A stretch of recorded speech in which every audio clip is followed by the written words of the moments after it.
Welcome to the Heartful Healing Hub podcast, a soul nourishing space where stories become medicine and healing is woven through sound, energy, and remembrance. Here we explore gentle conversations, sound, and reflections that support emotional balance, nervous system calm, and a return to your own inner wisdom.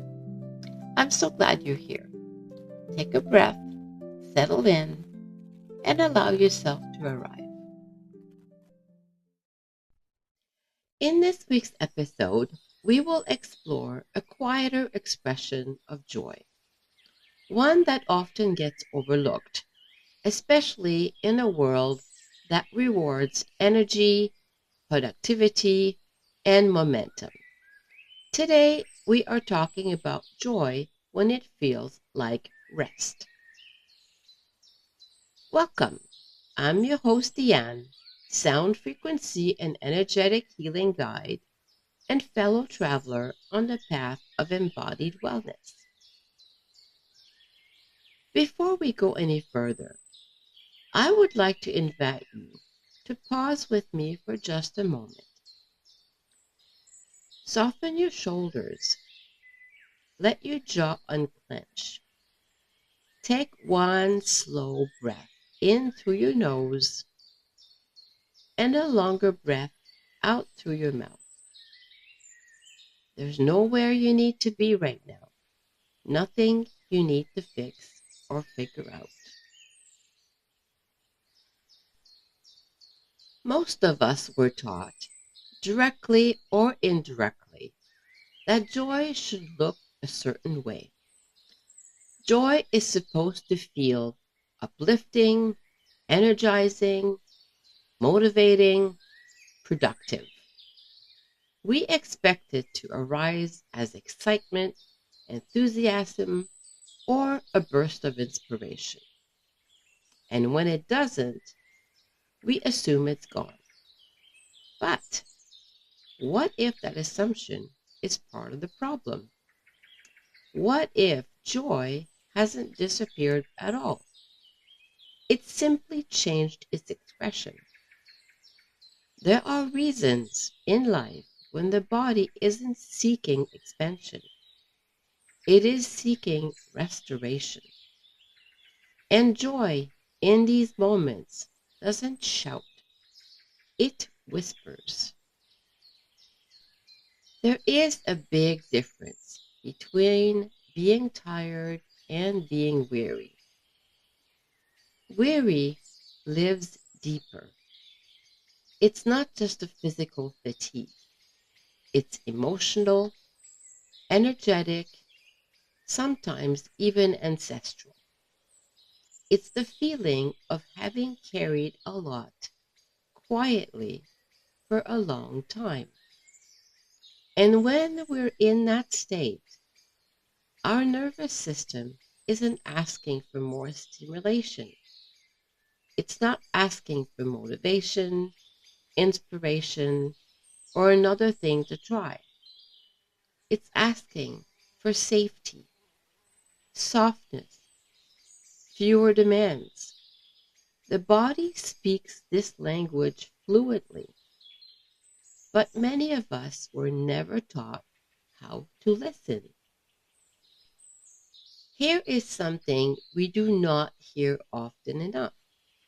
Rest can be joyful, not because it's indulgent, not because it's earned, but because rest tells the body you are safe now. And sometimes joy shows up as relief, permission, the absence of pressure. That moment when your shoulders drop without you realizing they were tense. That sigh that escapes before you even think about it. That is joy, just in a quieter form. It doesn't perform, it doesn't sparkle, it simply lets you rest inside yourself again.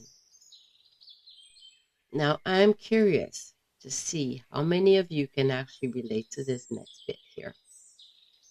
So many of us were conditioned to push through discomfort, to override those signals, to keep going, even when something inside is asking us to slow down.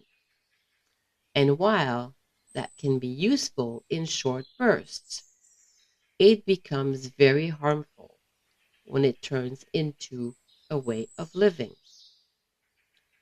Joy doesn't thrive in constant pressure. It emerges when the body feels allowed to soften.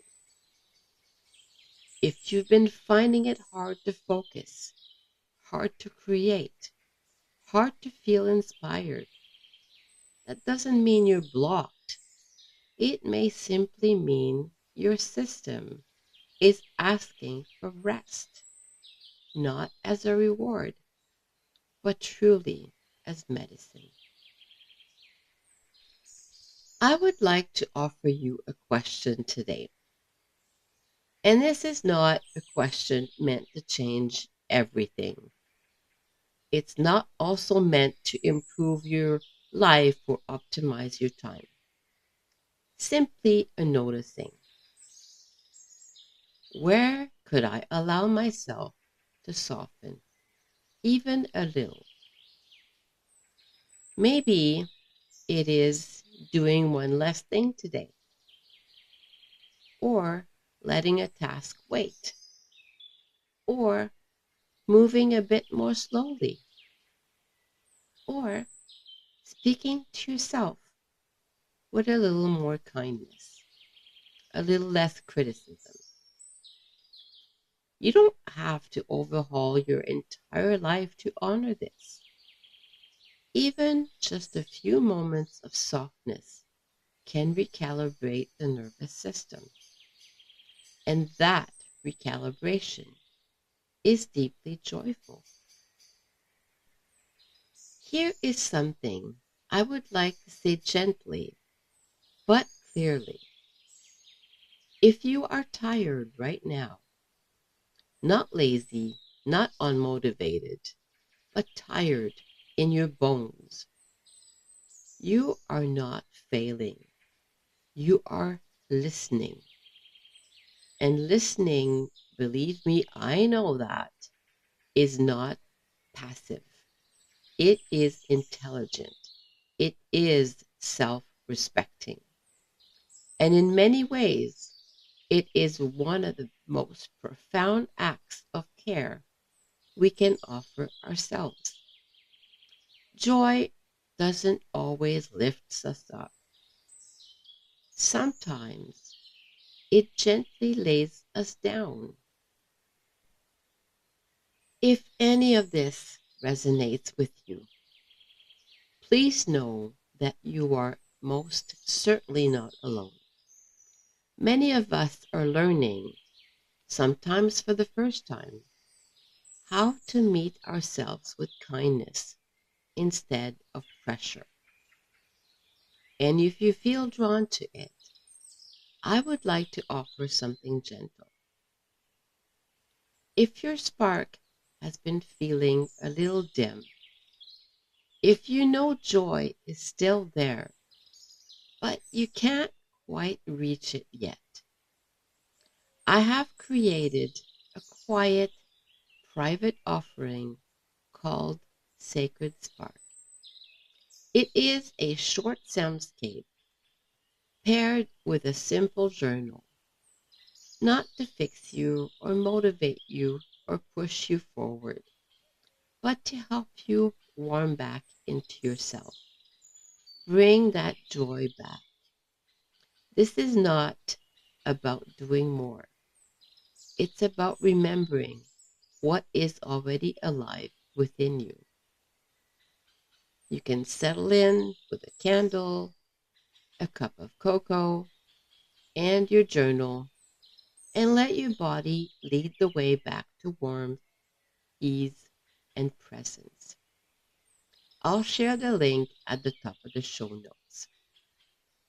Until next time, Be kind to yourself. Move slowly, soften the noise, and remember your own rhythm. Thank you for spending time with us inside the Heartful Healing Hub. If this story moved you, please consider sharing this episode or leaving a comment. Your words help others find this sacred space.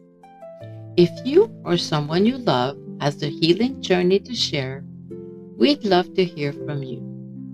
And finally, if you would enjoy a gentle way to unwind after listening, visit the show notes to download your free tea ritual guide, Sip and Soften, a soul-soothing gift to nourish your inner healer. Until next time, be kind to yourself and trust what has always been within you. And remember, you are whole, you are healing, you are home.